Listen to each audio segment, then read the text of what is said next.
You know, Elliott Wilson was here last night. I'm not sure if you're familiar, if you ever met Elliott Wilson. Nah, I didn't meet him, but I know who you're talking about. Yeah, so he was telling me about a party he went to.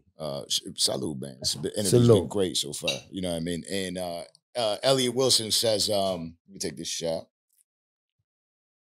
He said that he was at a party. Everybody's there at a club. And J.Cole was there, and that's when him and J.Cole had that scuffle back then. I don't know if you were around for that, but what he said, he was like, his security they swept J.Cole out quick. Right. Was that something you were around for? No, I was around, but I wasn't at that actual party. Okay. Yeah. I got the call the next morning about it. You know what I'm saying? And he was like, yo, Jay snatched him up. And Jay was like, yo, that's not cool. Yeah. You know what I'm saying? But when you say Jay snatched him up, you're talking about Cole? Yeah, no, Jay-Z snatched him up and put a bug in Puff ear like, whoop, that's not cool. Yeah, okay. You know what I'm saying? And one of the people that Puff really, really got a lot of love for and respect is Jay-Z. You know what I'm saying? So when he put that bug in his ear, you know, I heard. Yeah, because he was at the event, correct? Right. Jay-Z. So Jay-Z, because I know that J.Cole and Puff, and just because I don't know about the situation, even Elliott Wilson was like, I was hanging out with Macklemore because I thought he was, you know, I thought he was lonely. I wanted to hang out with him. He was doing the same thing I'm doing. But so J.Cole and Puff, they got physical. Right. And Jay-Z walks in because at that time was J.Cole his artist? He still is artist, yeah. No, I mean like, he still his artist? Yeah. He's still over there? The Rock Nation, the management shit. Okay. Yeah. And then, so he kind of was like, chill out, that's my guy right there. You know what I mean? Okay. That's dope. But I feel like it was more of a, you gonna look crazy fighting this young boy. Right, because who don't like J. Cole? Right. Like you gonna, same thing with Drake. You gonna look crazy smacking Drake. Does anybody know why that shit happened? Like what was the reason behind Puff and J. Cole getting into it? Allegedly. I can't even lie to you and tell you. What about Drake? Well, Drake caught a swift slap, right? Yeah. Were you around for that? I wasn't there that night, but my phone was going so crazy the next morning. I felt like I was there. But I kind of felt that was going to happen, man, because Jay gave him a beat. You know what I mean? Puff had a beat, and Drake took the beat, and Drake did a record off it. And that's what a lot of people didn't know. He did a record off it allegedly. You know what I'm saying? And Puff got in his feelings about it. Yeah. Because see, what you gotta realize, sometimes people sit on beats so long, you think they don't want it. Right. And then when you see the success that a person is having off that beat, you be like, yo, that's my shit. You know what I'm saying? So allegedly, that's what happened. You know what I mean? It's like dealing with Puff, it's like night and day, man. Like it's days that I would pick him up and we wouldn't speak at all. Like I open up the back door, he get in, and we don't talk at all. And then it might get 6 or 7 o'clock. Yo, so what you doing tonight? And I look back like, yo, motherfucker, you ain't said shit to me all day. Now you gonna ask me what I'm doing tonight? You know what I'm saying? And it's times like that where you learn the person that you with.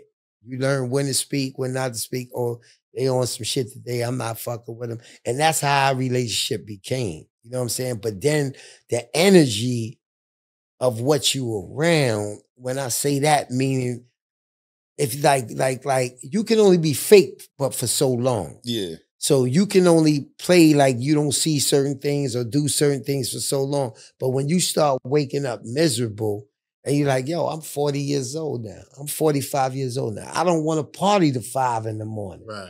You know what I'm saying? I don't want to stay out 3 days in a row. Yeah, you know what I'm saying? I don't want to see a bunch of broads like that. Like this is stuff that really started to get to me. So I didn't really see no growth. So when I tell people I was sick, that's what it really came from. It came from outgrowing my situation and not seeing a bigger situation for myself. Right. You know what I'm saying? So when I went to Ciroc, I seen a bigger situation. You know what I'm saying? But I didn't see what a lot of people say they saw, but then I seen a lot of things that people ain't mentioned. You know what I'm saying? So it goes both ways. But what I did see, honestly, if I had to sum it up, I seen a person who's lonely. You know what I'm saying? Like, who's surrounded by 1 million people, but who's nobody that's there for him. Because that was going to be my next question. Like, do you see anybody that you could think of that's actually in his corner? Because that's one thing you don't see now. There's very few people standing up and be like, yo, I ride with Puff. Is there anybody that you could think of besides possibly Andre Harrell, maybe?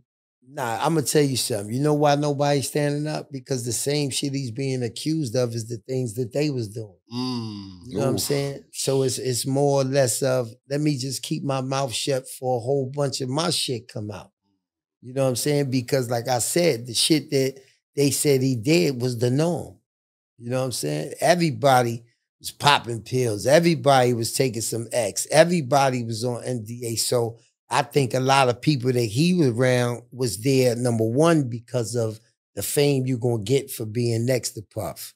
Number two, you're going to get the pictures. Number three, you're going to get like, yo, I was at Diddy house for New Year's and this, that, and the other. So right now with all these things coming out, they're like, oh shit, I might have did the same thing to my shorty that I was with. So it's like, yo, just let me stay out, because if they pop out now and take his back, that might wake up a sleeping giant. You know what I'm saying? It might be a girl that's sitting in the back saying, you got your nerve saying that shit when you did that. Yeah. You know what I'm saying? And then I feel like a lot of people got to be quiet. It's like that Epstein shit, right? Like, exactly. You know, allegedly.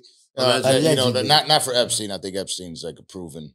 I'm just saying for Diddy, right? Like allegedly, and it's tough, right? Like I'm torn. I'm not afraid to speak to it. I mean, we're here on the Dancer Project. You feel me?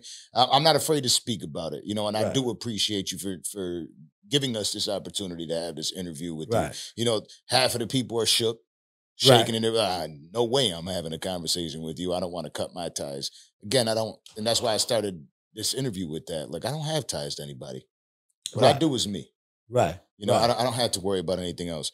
But and I appreciate you talking that way, because you got some people that just want you to say the dirt. Like, I don't want to hear nothing else but the dirt. Yeah. You know what I'm saying? Nah, I'm gonna tell you the truth. And that's what I've been living on for the last 2-3 weeks. And so, you know, I get a lot of women that's mad at me, this, that, and other. But I tell them, yo, it's two sides to every story. Absolutely. You know what I'm saying? Now, the physical side of it, yeah, you gotta tell it, but you gotta also tell that sometimes she was physical. Yeah. You know what I'm saying? But you're gonna allegedly. But you're gonna always get it as a man. What was the reason, right? Like, what do you feel like was the reason for most of these fights that they were having? I think control was the first one. I think you speaking your own mind and you feeling like, you got to remember, Cassie was 17 years old, 18 years old. So it's like a daddy version. And then somebody comes into they self at 24, 25. They're no longer that person that's listening to everything that you say no more. Yeah. Because now they're a woman. Right. You know what I'm saying? So you're not expecting her to say something back. You're not expecting her to get smart back. You're not expecting her, like she said when she was talking to another manager and somebody that could further her career. Because at 17, 18, 19, she's the same way that I say I was. You know what I'm saying? You around Diddy now. You know what I'm saying? But now when that shit wears off and real life hits you, well, hold up, my career ain't went nowhere. Right. So now I'm trying to talk to different people to get my career. I'm still living off the same single and the same album that Ryan Leslie did for me. So I've been living on promises. So now you start to call somebody out on them promises. Poor Ryan Leslie. You know what I'm saying? Yeah, I felt for my brother. Man. I was there for all that. I felt for my brother. And he a good brother, man. Yeah, he is. But he brought her around the vultures. Yeah. You know what I'm saying? And when you bring her around the vultures and she get to see how that person living, it's like, hey, you know, the one thing about him, I'm gonna say he about 10-0.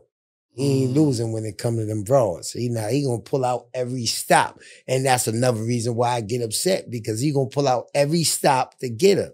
So we were supposed to pull every stop out for baby boy. You know what I'm saying? And that's how I feel. But to go back to Cassie, I think she came into her own. I think she started to realize her worth, but her worth came from being next to him. She could have been a supermodel. She could have been anything. You know what I'm saying? So when you start to realize that that person is holding you back from becoming all these things, I think that's when the violence and everything came in, because now I don't even want you to talk. Because now she's really just a mad little girl. Yeah. And then with the Kid Cudi situation, I think after that situation, it became a love and hate. Now, what exactly happened with the Kid Cudi situation? Because I'm not even fully familiar with it. I just heard like a little bit of story. So she started dating him or something?